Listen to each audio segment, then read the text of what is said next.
Happy New Year. Who was able to stay awake to the midnight hour? Who stayed awake? Come on. Wow, that might be 20% of y'all. So y'all fell asleep by 9 or 10 o'clock? All right. We somehow stayed awake till midnight.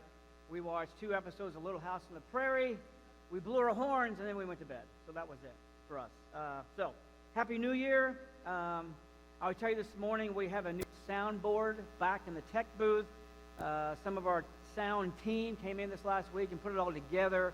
I think it sounds amazing. You guys rock. So give the tech booth and the praise band a round of applause. Thank you, techies.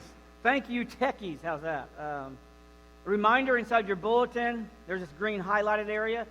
Unity service, January 22nd.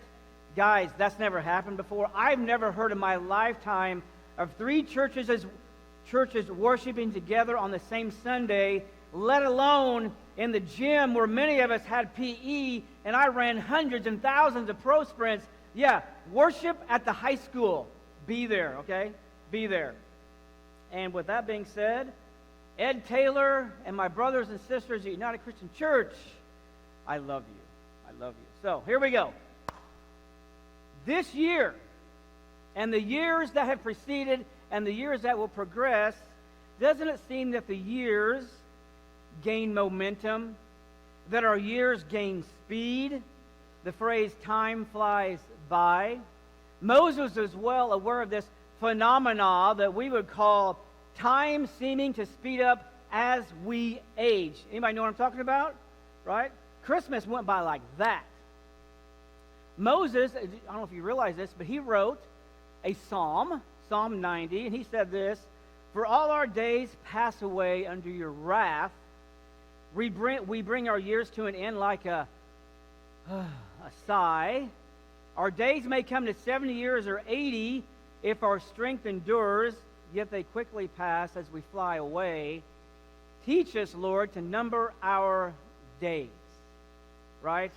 Sometimes use this in funeral services. It's called the dash. My dash would read July 14th, 1961, and there's the dash. I don't have a number at the end yet, but the dash, that's your life. Live it well, because this life flashes by. And so, as we begin the new year, I know if anybody watching on Facebook, we love you, we miss you. It is the day after New Year's Eve. Some people might have slept in. That's okay. We love you in the spirit of grace. But I will tell you, you're missing an amazing worship service. The sound is great. The music is great. And hopefully the message will be somewhat interesting. But I prayed and asked God, Lord, what should I bring the church on January 1st of 2023? Should I bring up the typical? Should I bring up the word resolution? Hey, let's talk about weight loss. Let's talk about getting fit. Let's talk about being financially savvy this year in a troubled world. And maybe we should bring up the word recommitment. Maybe this is a year I am going to read the Bible every day. I am going to be devoted to Jesus every day of my life in 2023. But the Lord laid on my heart, not resolution or recommitment, He laid in my heart that word right there, idolatry. And I said, Lord, that's a heavy word to bring at the start of the year. We don't worship idols, do we, Father? Do we? Do we worship idols? Kyle Idleman wrote a book that my daughter gave me. The book's entitled Gods at War. And there are gods that are fighting for control of your heart right now. And he writes of a conversation that he had with his 8-year-old daughter, Morgan, one morning. And Morgan came to her dad all cheerful and happy and said, "Dad, I have memorized the 10 Commandments." And she could recite them and without a beat. And I'm like, I don't even think I can do that. And Kyle was proud of his daughter, an 8-year-old memorizing Scripture. But Kyle Idleman is a consummate teacher, so he used this as a teaching situation. And so he began to ask little Morgan, well, have you ever lied? Yeah. Have you ever wanted the toy that another kid had? Yeah. Have you always honored and obeyed mom and dad? No. And so she finally understood that more than likely she'd broken most of the 10 Commandments as an 8-year-old. But then she got all giddy again and brightened up and said, "Hey, Dad, I have never made an idol."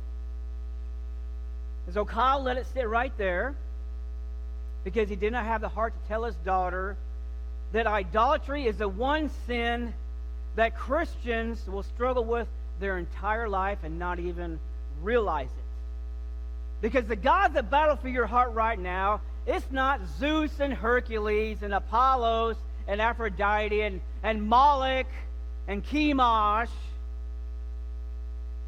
It's not the images of animals or the starry host, although some people do worship the sun and the seasons per se. But the gods that battle for your heart today are things, possessions, or people that we love more than our God, that we love more than Jesus, that we desire more than Jesus, and that we treasure more than Jesus. Has anybody worshipped an idol? Jesus said, "Whoever loves father or mother more than me is not worthy of me." That's a heavy statement, guys. "And whoever loves son or daughter," now we're going to really ramp it up, and Jesus said this, not me, "more than me is not worthy of me. And whoever does not take up his cross daily and follow me is not worthy of me." Man, that's a radical statement, isn't it? That's the type of verse, you know what we do, Christians do? We don't want to memorize it, and then we just sort of sweep it under the rug. Or we say, well, that's not literal. Jesus didn't really mean that. Didn't he? Didn't he? Now, he's not saying don't love your family, don't love your children, don't love your mom and dad. He didn't say that anywhere. But he's speaking of idolatry. Placing people and things above him. That's the definition of idolatry. Replacing Christ with something else. That's idolatry. Have you worshiped an idol? Let me remind you as we start this year off how much Jesus loves you. I appreciate that last song. It was amazing. Jesus chose as his death a Roman pagan cross. He didn't choose a spear. He didn't choose a sword where he might have died in battle in an honorable way. He didn't die peacefully with loving friends surrounding him. Oh, he went peacefully. No. Jesus chose a scandalous, horrific, humiliating death. Do you know why? 2 reasons. Number one, because our sins are dark and evil. And so somebody had to suffer for the darkness of sin. Second reason is because he loves you so much. That's the primary reason he went to the cross, because he loves you so much. He paid a high price for your soul. He paid a high price for your eternal life. And oh, by the way, Jesus is God Almighty. He is giving you the breath that you're breathing now. He has given that to you. With all that being said, let me throw another little adage or characteristic of Jesus and God that we don't like to talk about, but Moses talks about it. He says, our God is a jealous God. What? God is jealous? Yes, God is jealous for you. Not out of selfishness, but actually out of a spirit of love. He's jealous for your heart. Now check this out.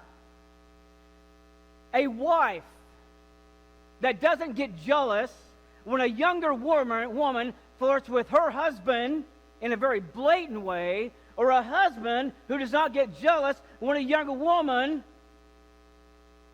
flirts. I'm sorry, when a younger man flirts with his wife. Okay, I'm getting confused here.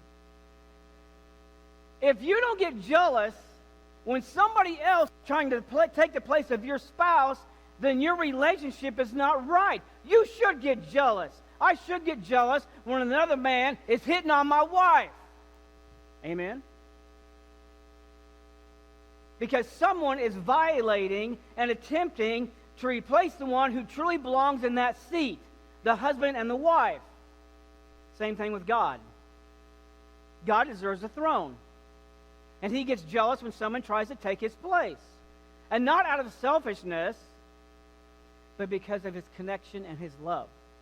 He connects with you in such a way that he will open himself up and make himself vulnerable, that he'll get hurt and have heartache and, yes, become jealous. When someone else becomes a substitute for him. And really his jealousy is to protect you from the gods that are trying to steer you away from your eternal destiny and your eternal plan. So for me this year, hey, I've struggled with idols. I got one right here. Chauncey will tell you this. This little thing can be an idol, no doubt about it. It takes up time. And so for 2023, I've got a commitment. I will devote my heart. I will devote my heart unto Christ, that he has the throne of my heart, so that I will not intermarry with other gods and that I will not worship false gods. I pray that you can make that commitment this year. I devote my heart to Christ first. So let's talk about a man that committed blatant idolatry. King Solomon. Yes, you're all familiar with King Solomon, right? What's he known for? Anybody? What's King Solomon known for? What's that? Wisdom. You're correct. He was known for his great wisdom. And the Bible tells us that no one can match his wisdom then and even now except for the person of Jesus Christ. He had that type of wisdom. He had power galore. He ruled a land from Egypt to present-day Iraq and Iran. And all the people living in those lands were subject to him. And oh, by the way, he was wealthier beyond any imagination because all those people paid him tribute. Hey, check this out. He was taking in 25 tons of gold a year for his kingdom. And we worship entertainment and fame. Why? Who wants to be famous? He had fame as well. The Queen of Sheba. I have got to see Solomon, and I want to hear him. His fame was throughout the world. So Solomon had it all. And then we read of his downfall. Let me read it to you. Let's go old school. 1 Kings chapter 11. Solomon has prayed that beautiful prayer of blessing. He's built the temple of all, the eighth wonder of the world. He's built that. And then we read this. King Solomon, however, loved many foreign women. Pharaoh's daughter. He loved the Moabites, the Ammonites, Edomites, Sidonians, and Hittites. They were from nations about which the Lord had told the Israelites, you must not intermarry with them because they will surely turn your hearts after their gods. Nevertheless, Solomon held fast to them in love. He had 700 wives, 300 concubines, and his wives led him astray. As Solomon grew old, his wives turned his heart after other gods, and his heart was not fully devoted to God as the heart of David was. He followed Ashtoreth, the goddess of the Sidonians, and Moloch, the detestable god of the Ammonites. So Solomon, the great King Solomon, did evil in the eyes of the Lord because he did not follow the Lord completely as his father David had done. Yes, David, well, the whole Bathsheba thing, but I'll tell you one thing that David had going for him. He didn't worship other gods. He was a sinner, but he stayed away from idolatry, and Solomon did not.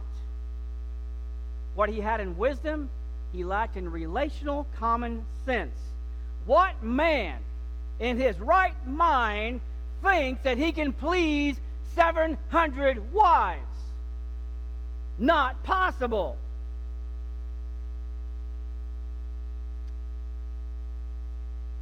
I'm trying to please one wife. How am I doing, honey? She gave me a thumbs up. My day's great. But they did lead him astray.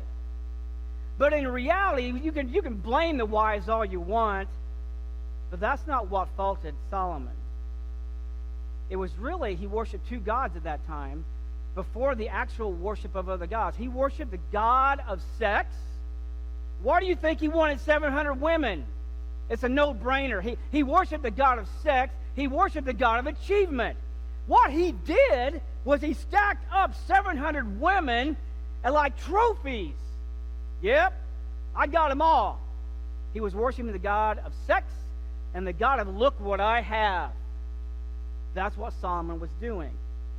And it led to his downfall. And guys, you know what it did? It led to the eventual downfall of the nation of Israel. His temple will be leveled to the ground because of his idolatry. Oh, by the way, you know what he worshiped? He allowed the worship of Ashtoreth and Moloch. You want to know why Solomon did evil in the eyes of the Lord? Here's what Moloch, the worship of Moloch, proclaimed. If you wanted your nation to be blessed, Moloch was a statue of God that looked like a man with the head of a bull.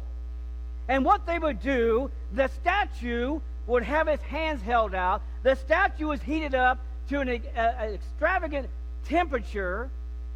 And to build up a nation for the next year, you would place newborn babies on the hands of this God and sacrifice children unto a god. Solomon did evil, and it cost him. Lord God, let us not sacrifice children. So let's talk about, I'm going to go over two categories of gods today that might battle for your heart today. So let's begin with what I call the gods of pleasure. Here we go. The word pleasure can give off a different vibe. If I meet someone for the first time, and you might hear the phrase, it was a pleasure to meet you. You ever use that? It was a pleasure to meet you. That implies something good and pure and honest and pleasant. It's a good pleasure. It's wholesome. On the flip side, pleasure in the 21st century, you know what that implies.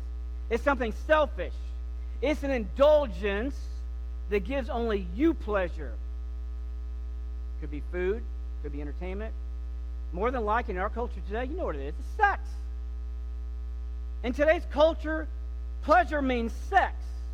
For an individual, regardless of the consequences for one's soul or one's body or one's conscience, or for the society as a whole. Because we live in an anything-goes society. And I hope our young kids are listening, because you need to listen up. So let's begin with the God of sex. Yep. January 1st, preacher's bringing the God of sex. So here we go. Let me begin by stating the obvious. God created sex because he created Adam and Eve. And for them to procreate, there had to be sex. Very simple. Therefore, sex is good because God created it. It's a gift from God. Genesis 2:24, therefore, a man shall leave his father and his mother and hold fast to his wife, a woman, and they shall become one flesh. That phrase, become one flesh, is the biblical definition of sex, right there.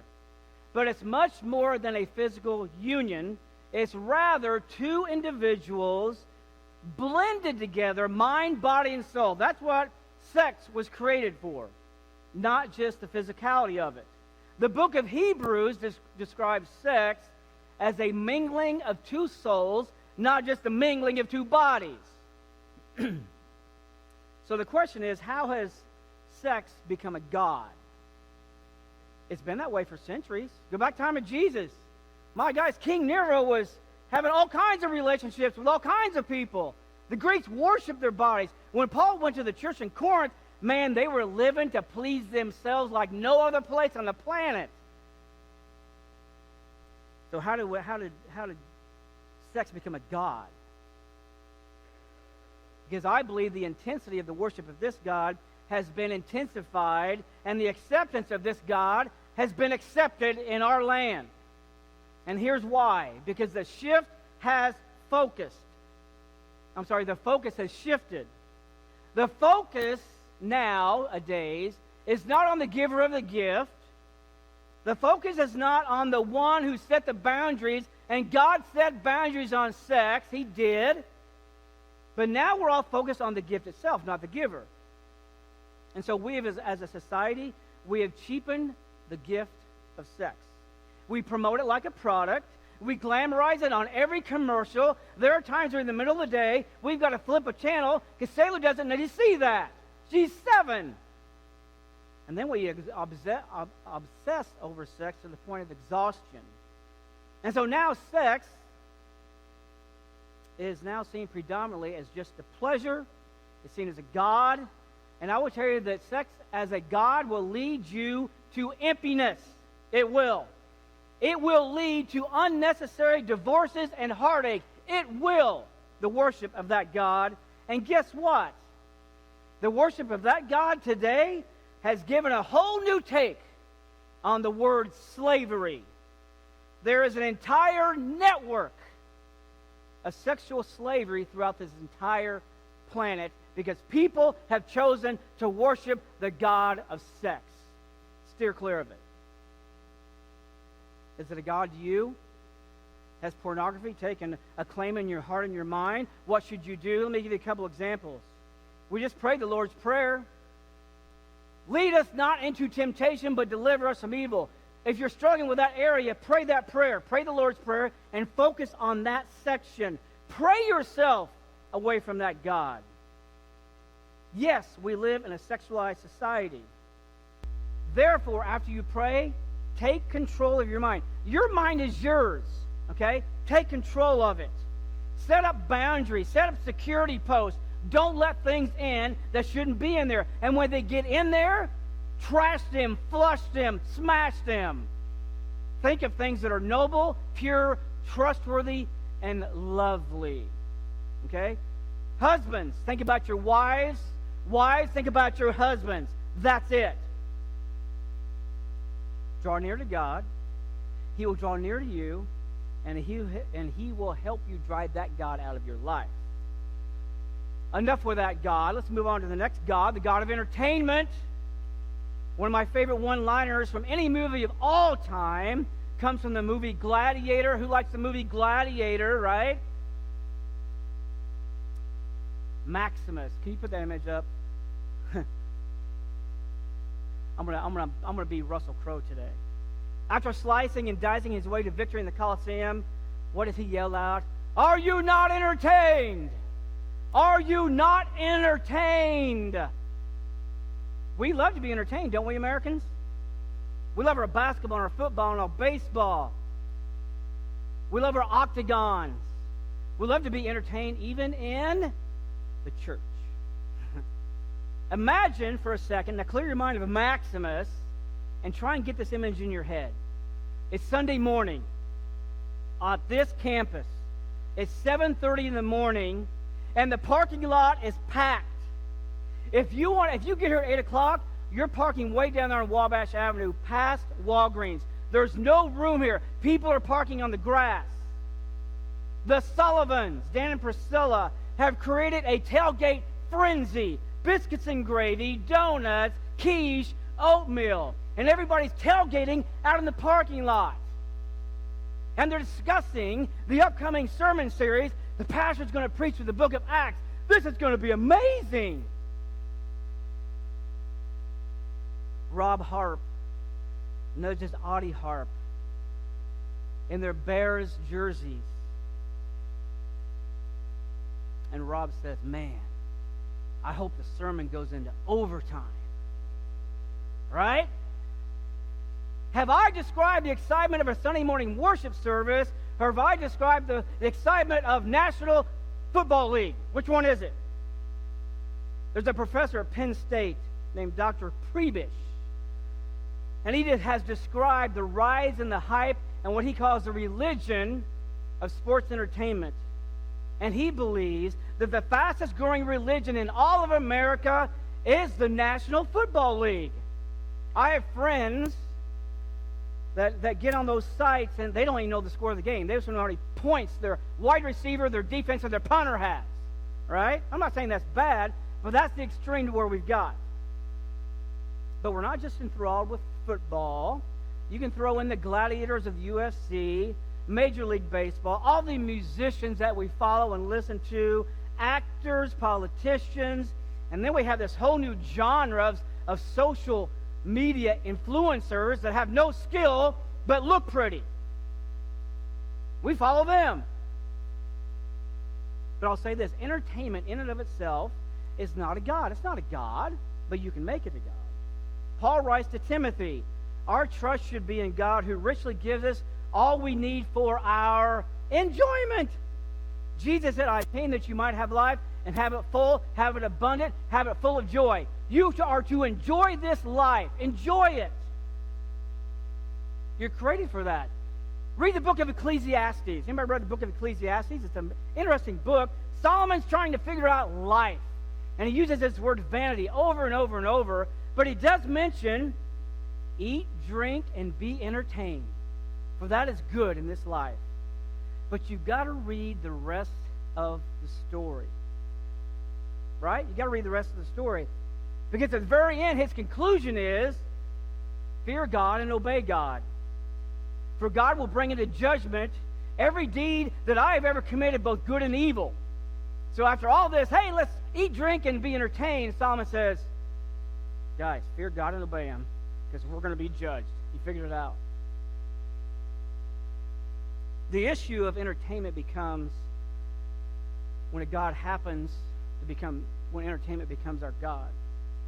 It's when our quarterbacks and our home run hitters and our baseball legends and our favorite musicians and our presidents, they replace Jesus on the throne of your life.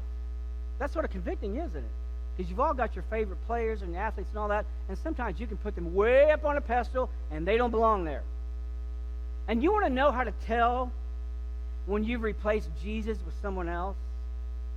Maybe you've benched him. Anybody ever benched Jesus? That doesn't even sound like it's right, but it happens. You can bench him. Do you know your quarterback stats of your favorite quarterback? Do you know them better than what Jesus taught on the Sermon on the Mount? Do you know every lyric of every song of your favorite musician, Taylor Swift, Beyonce, whoever it is? You know every song and every lyric, but you can't get through the first hymn of Amazing Grace? Jesus might be on the bench. So the God of entertainment, from our entertainers, from Facebook and TikTok and Instagram and Snapchat and every other social media outlet that's available to all of us Christians, those things will be the proof of why the church today became prayerless and powerless in America, because we chose entertainment. And really, to me, it all boils down to time and devotion. What are you devoted to? Where do you spend most of your time at? And what happens most times, I hate to say this because I've done this, I've been guilty of this. God is most often the loser in the battle for your time. He loses. I read the story about a pastor, an American pastor, that went down to Haiti on a mission trip, and he spoke to the Haitian pastor, and they just finished a 4-hour Sunday morning worship service, and the American pastor said to the Haitian pastor, how do you guys worship so long? And everybody stayed, and everybody worshiped. And the Haitian pastor said, we don't have anything else to do on Sunday except worship. We have no technology. It's amazing. Guys, simplify your life in such a way that Christ is not taken off the throne of your heart. Let's talk about a couple more gods, the gods of our culture. I'll call these the cultural gods that have set up camp in this country. Number one, the God of achievement. Another one of my favorite Hollywood quotes comes from the most, how shall I say this? Most elaborate actors of all time, Larry the Cable Guy. Right? Get her done. Get her done. Isn't that what we Americans are known for? We get stuff done. We work. We get stuff done. Although we're sort of tailing off on that. And really what that means is let's achieve and succeed. That starts from an early age, right? Where's Boy Scouts? Don't you start off as Cub Scouts, right? Cub Scouts to Boy Scouts. Brownies to Girl Scouts. For me, it was JC League, Little League, Junior Babe Ruth, Senior Babe Ruth, right? And there's nothing wrong with those type of achievements. For me, I began working at McDonald's. I moved to pet food, and now I'm a pastor.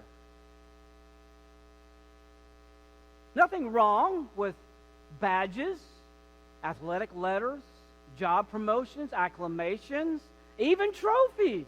Nothing wrong with that. Because most cases, those achievements represent hard work and discipline, and we need that in this country. We are called as believers to do whatever we do all for the glory of God, whether you're a Boy Scout, a Girl Scout, a college student, or retiree. And that takes hard work and effort. Now, if any person that has ever walked this earth could be labeled an overachiever, it would be Jesus Christ. He has to be at the top of the list. Guys, no, seriously consider this. Look at what he accomplished in 3 years. Right? No, really, think about it. His words, his life, his actions still are impacting this life on planet Earth today, and it'll never stop. He did that in 3 years.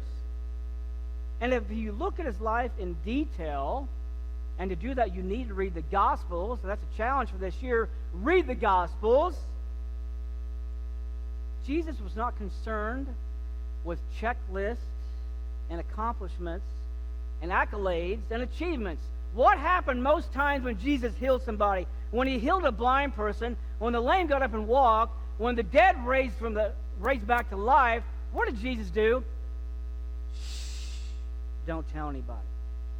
Let's just keep this on the down low, right? What do we do today?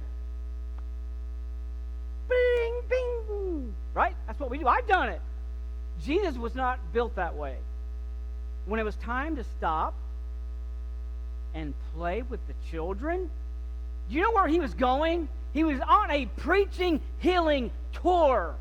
And Jesus stops in a city and says, I got to spend time with these kids. And the disciples are saying, schedule says here, Capernaum at 3, let's go. And he says, no. It's time to rest and love on people. He was not tied down by schedules and checklists. Let's talk about one of the times where he's on this preaching tour, and he takes a break at the house of Mary and Martha and Lazarus, right? He's taking a break. He goes there to eat and meet with friends. That's what he's doing. And if you read that story, you see 2 sisters, and one sister who has placed Christ on the throne of her heart, and one sister who in this story is being tempted by the God of achievement. Here's what we read. Mary sat at the Lord's feet and listened to his teaching, but Martha was distracted with much serving, with much activity, with much cleaning. You OCD people, here you come. And she went up to him, that would be Jesus, and said, Lord, do you not care that my sister has left me to serve alone?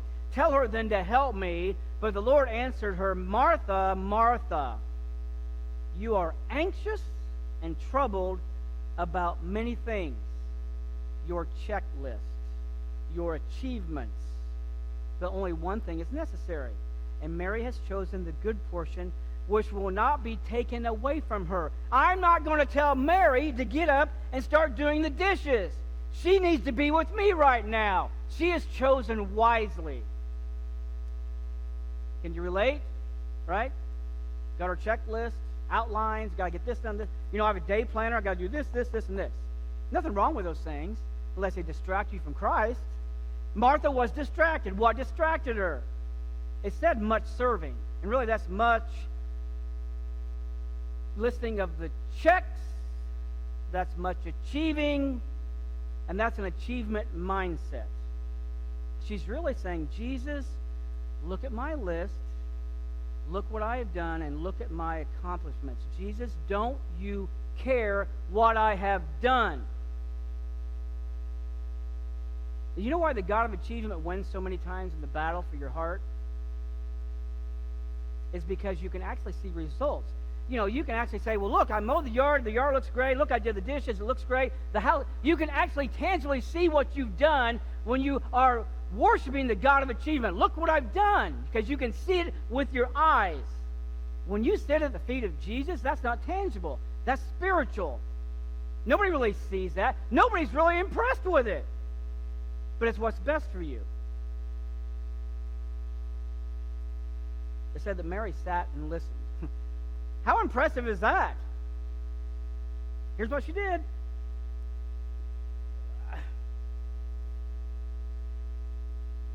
You impressed? That's what she did. And Jesus said it was the best. And it would not be taken away from her. What do you choose on a daily basis? Do you choose what is good? Yes, I'm not telling you not to do the dishes to clean the house, but do you do what is best? Do you sit at the feet of Jesus every day and listen to him, speak to you, and you speak to him? That is best for the Christian's life. Beware of the worship of the God of achievement. We're going to end with this one. I call this the God of me. Is that not the God of the age today? Sure it is. That is the dominant God of this age. It's the God of me. People will claim I can live as I please. That's true. Hey, here's the big catchphrase of the last couple of years. I can identify as I please, right? I can speak how I please. I can treat people how I please. I can parent how I please. I can do whatever I please because I am my own God. If you're in that situation, guys, be careful. Because when you are the God of yourself, that means it's you versus God. Good luck. When we worship ourselves as believers, what we actually do, we have the audacity to actually remove God from his rightful place on the throne of your heart. And you don't think that happens? Sure it does. God gives you a free will. You don't have to put Christ on the throne of your heart. You can put entertainment, you can put sex, you can put money, you can put whatever you want in your heart. He's not going to force himself there. And many times Christians were challenged that we don't leave Jesus on the throne after we give our life to him. Sometimes real quick, he's replaced. I'm going to touch on one really touchy topic. That's sort of how I roll. I'm not afraid of the hard topics, but here we go. One of the most prevalent ways today that we worship the God of me, you got to be very careful, because I read a commentary by a mother, and she said at times we worship our kids. So here we go. Let me begin by saying it's in the firehouse. It's one of the rooms. Children are a gift from God. Your children and your grandchildren are a gift to you from God. They are to be cared for. They are to be encouraged. They are to be nurtured. They are to be loved. They are to be prayed for. Have you prayed for your kids lately? Have you prayed for your grandchildren? Have you prayed for their protection? That's important. And they are to be raised up in Christ. You know, I want to see this church packed, but I will tell you, I've heard this phrase, I want to get my kids in church. I want you to get your kids in Christ. The church can't save your kids. Only Jesus can, and that relationship. Hey, listen, I'm 61. I have no idea what the Freemans and the Goonans and everybody else is going through. I've got a little taste of it from talking to Carl. But guys, listen. Our kids live in a culture today, and I believe this is the phrase of the 21st century. Jesus is not relevant. I think that's coming. I think it's here. Jesus is not relevant. Jesus is just like Buddha. Jesus is like Muhammad. He's not really relevant. That's what they're hearing. That's out there. Your kids need to be raised in Christ and prayed for daily. Now here's a challenge for the parents today. And I'm a parent. Chauncey's a parent. Parents are tempted. You're tempted to put your kids high up on your life pedestal. Actually, you can replace Jesus with your kids. It happens. Sometimes we label them helicopter parents. You know, you hear the phrase, my whole life revolves around my kids. My kid's going to get everything. I love my kids. I want them to succeed in life, and I'm going to give them everything they can to fulfill their life. Let me say this, and I say this in a spirit of encouragement and truth. Guys, I want your kids to have work ethic, but your kid growing up to be the President of the United States or the next Larry Bird or the next Magic Johnson is practically nil. It's not going to happen. What your kids really need is that relationship and that sticky faith with Jesus to get through this culture. And so beware of worshiping your children, because it can happen. And it's done in a right spirit at times, but you can actually put them above Christ. And here's why I say this, guys. And I'm not trying to come down on you that really love your kids and spend a lot of time with them. There's nothing wrong with that. Here's why I say this. if your child senses that he or she is the focal point of your life, of the parent's life, and you're a believer, do you know what you've just done? You have created a ton of pressure on your son or your daughter to live up to sitting on that throne. What happens when Johnny or Lily come home drunk? You're going to be disappointed, right? What do you think about them? Oh my gosh, my mom and dad have put me up here and I failed them. You don't think they're going to be distraught with disappointment? That's a heavy load to put on a kid, to put them on the throne of your life. Proverbs says, train up a child in the way he should go. Even when he is old, he will not depart from it. Guys, you want our kids to have sticky faith. Goonies, you need to be praying for those 3 boys right now. Faith that sticks, because when they get out there, the gods of this age will try and take away our children's faith. It's going to happen. It happens all the time. Pray for your children. Love your children. Encourage your children. Discipline your children. But don't worship them and don't give them the throne of your heart. Give them your heart, but not the throne. And close with this. Praise man, come on up. Close real quick. I made this comment this morning early on that this year I'm going to be devoted this entire year to placing Jesus Christ on the throne of my heart every day this year. And so that's a challenge to everyone in here today. If you've never truly given your life to Christ, you've never placed him on the throne of your heart to begin with, you can come forward today and give your life to Christ and start a new year off with a new life. If you ask Christ into your life, you are born again, you become new. You become new on 1/1 of 2023. Give him your heart. If you're fighting with a God today, you know what? You need to identify it. This is the God I'm struggling with. I'm struggling with the God of time. I don't give God enough time. You know what you need to do? You need to identify your God, and then you need to do what King Asa did in the Old Testament. When he took over for his father, and his father had multiple idols throughout the temple, he took a sledgehammer and he smashed every idol. If you have an idol in your life, smash it to smithereens. And one way to steer clear of idolatry, guys, is just to simply stay in love with Christ. How do you stay in love with someone?